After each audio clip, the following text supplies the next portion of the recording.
Well, hello everybody and welcome back to a whole new week here on the JT Bear channel. As is becoming the standard here, we're going to take a look at Troll's garden today and then kind of get wandering around. Got a little shop project. I'm curious, a little feedback from you guys would be nice. But I thought I'd share kind of our earlier adventure from today. We went into town, decided we wanted an ice cream sandwich. Shocks is like, it's cheaper to get a box than it is to just get two. So we proceeded to give out the rest of the, it was drumsticks we ended up getting, even though I wanted a sandwich.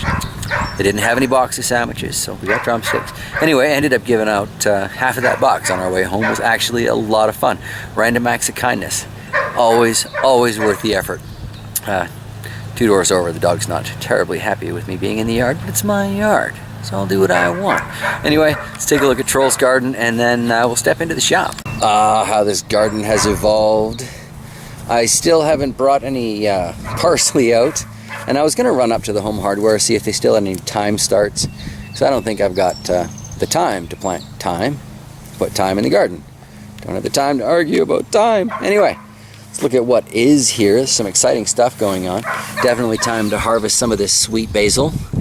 And I'll probably bring you along when I do that. I see some sort of a knockoff pesto in my near future. Always nice. Might as well harvest a good chunk of this while I'm at it. In the back here where I've left those flowers, you can see those starting to form. So that'll be really nice. I hope I get some good quality seed from this year. I do believe that is the last of that I have. Nepalese bell, finally starting to do something. Looking a little bit more alive. So I don't know. Could be the fabric planter, could be actual sun, could be a million and one things. I don't know.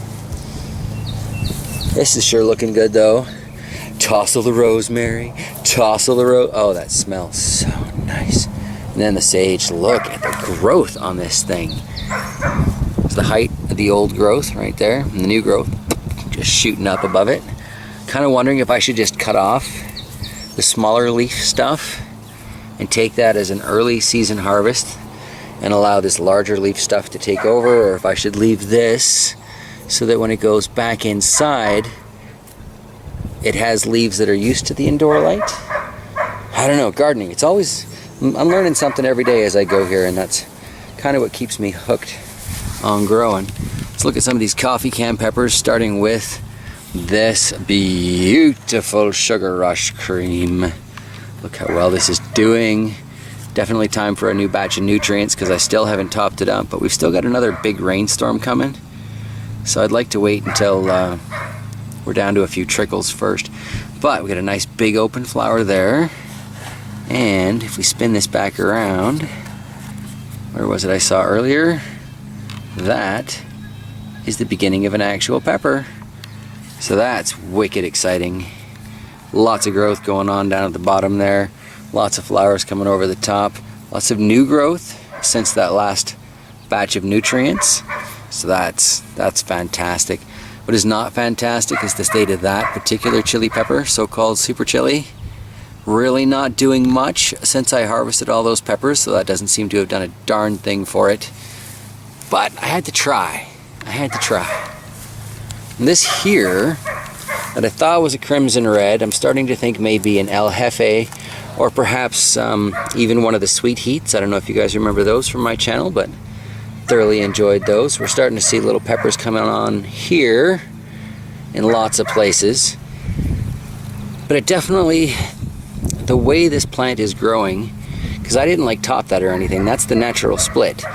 That just very much reminds me of the sweet heat and the El Jefe. So if it is, it'll be a nice, very, very productive pepper, which looks like it should be. It'll be a nice flavorful pepper. Won't have that dark red that I was hoping for with the crimson red peppers, but you know what? It's gonna bulk and it's gonna have flavor, so that is fabulous. And we've got the ahi lemon drop. I don't know. It's definitely growing in a very strange fashion.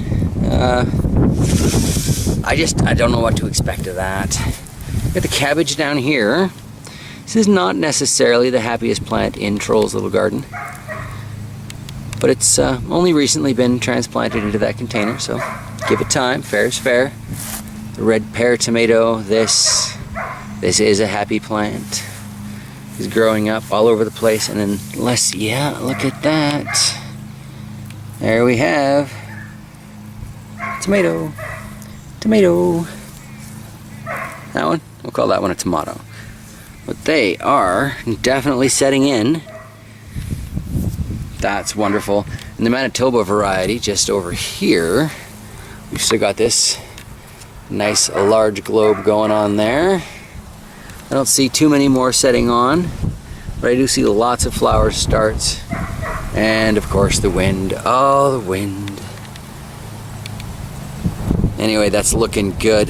The mouse melon seems very happy since I've moved it back here. And I think I may even see a melon start on that, so we'll reposition to take a better look. What's not looking good is these last 4 peppers that I'm trying to rescue from the dungeon. This yellow ghost has a tiny bit in the center you can just barely see. Looks like it might be new growth. Everything else here I think is pretty much toast. M.A. Wartrix, I just can't grow these peppers. Mint, on the other hand, always happy. Now let's go look at that mouse melon. So this is about the max my camera can zoom right now, but right there may just be the start of one of those super tiny mouse melons.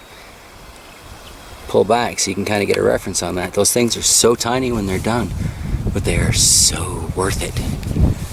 Cutest cucumbers ever. So the wind is, as always, playing silly buggers with me when I'm trying to do some video work in the yard. So let's step into the shop. I'll show you guys some of the cleaning I've done and kind of explain what I want to do. While it's still quite a mess in here, I have been doing a whole lot of tidying and organizing and just kind of stuff like that. Here's a look at that old angle grinder. I need to get around to fixing that one of these days, but I was sent a new one, so I'm not even going to worry about that right now. Isn't this the cutest little bench vise? Not really functional for much of anything other than hobby work though. So what I want to do is I want to take part of the wooden, so I noticed nice little spark proof cover there, but I wanted to take part of this wooden surface and basically make myself a homemade blade clamp. I figure essentially this should be easy enough to do with a couple of 2x4s. I'll just lag bolt this sucker down, because I mean, let's face it, a week ago I couldn't even get to the bench, so what do I care?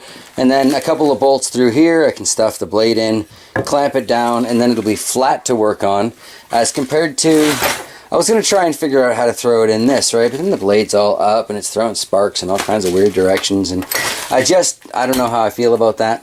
But I think doing it like this, even if I had a hand file, it's just be super easy to take care of, flip the blade. I'm always working on the exact same angle, and I'll finally get things sharpened around here. Which would be good, because I need to sharpen the axe, I need to sharpen my machete, I need to sharpen all of the hunting knives, I need to sharpen that ice auger, I need to sharpen the wood chipper, I need to sharpen the lawnmower, I need to sharpen both blades on the riding lawnmower. Anyone else detecting a theme here? Mr. Bear has been putting off sharpening his tools for far too long. So, yes, I think that'll be good. If you guys know of, well, any reason that is a bad idea, I would love to hear it before I get started. Otherwise, that is how I'm starting my Wednesday morning, folks. But we will be back Wednesday afternoon / evening to take a look at what's growing on in the wide world of water gardening down in the basement aquaponic garden. So yeah, I will see you guys tomorrow. Until then, take care, have fun, happy gardening, play safe.